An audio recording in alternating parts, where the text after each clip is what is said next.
Hello আম্মা। কিরে মা, কালকে তো ঈদের বাজার করা হয়েছে তোর? না মা, এই বাড়িতে আমি আর কিছু কিনি নাই।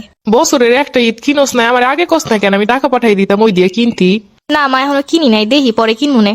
আর বিয়ের পরে এখন কি আর কোনো ঈদের বয়স আছে নাকি? কেন রে মা, তুই যে আগে কত কেনাকাটা করতে পছন্দ করতি, ঈদের আগে তো আমার মাথা খারাপ করে দিতি।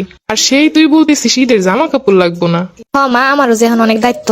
আচ্ছা আমি টাকা পাঠাই দিতাছি, তুই কিছু কিনে নিস। না মা, লাগবো না আমার, তুমি ওই দিয়ে কিছু কিনা খাও। হাতে কি মেহেন্দি দিছোস?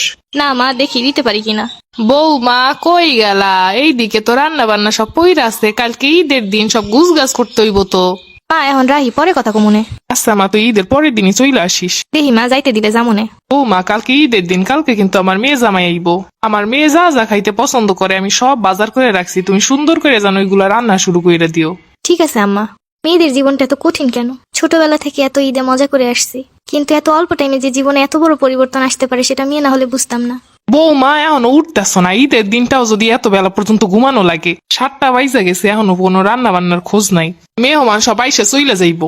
আম্মা, আমি রাত 3টা পর্যন্ত সবকিছু গুছগাছ করে তারপরে শুয়ে পড়ছিলাম মা, এর জন্য দেরি হয়েছে। ঈদের দিনটা একটু খেয়াল থাকে না কয়টা বাজে? মা মা ওর তোর না ঈদের জামা পরতে হইব, নতুন জামা নতুন জুতা, আমি তো তোর জন্য সেমাইও রান্না করছি, ওঠ মা। মা, আমি কি আর কোনোদিন আমার পুরনো দিনগুলো ফিরে পাবো না? মা, আর কি কোনোদিন পুরনো ঈদ ফিরে আসবে না আমার? বৌমা মেহমান আসছে, সব খাবার দাবার দাও। সকাল থেকে কাজ করতে করতে মাথা ঘুরাচ্ছে, একটু বসতে আসলাম। হ্যাঁ মা, আসি। কিরে মা, সকাল থেকে ফোন দিতাছি ধরস না কেন? মা, একটু কাজে ব্যস্ত ছিলাম। ঈদের জামা কাপড় পরছিস, মেহেন্দি লাগাইছিস? না মা, এখনো পড়া হয় নাই, পড়বো অনেক ফ্রি হইয়া। কি বলিস, 2টা বাজলো দুপুর, এখনো পর্যন্ত ঈদের জামা কাপড়ই পরিস নাই? তারপরে তোমার কথা বলো, তুমি কি ঈদের শাড়ি পরছিলা? আরে মা, আমি তো শাড়ি পইরা তোর খালামণিদের বাসায় সব জায়গায় ঘুরে আসছি। আব্বা পাঞ্জাবি পরছিল। আরে মা, তোর আব্বা পাঞ্জাবি পইরা নামাজ পইরা আইছে। কখন হইতে ডাকতাছি, এখনো খোঁজ নাই। আচ্ছা আমার রাহি, পরে কল দিমনে। আম্মা আসতাছি, আমি একটু মায়ের সাথে কথা কইতাছি।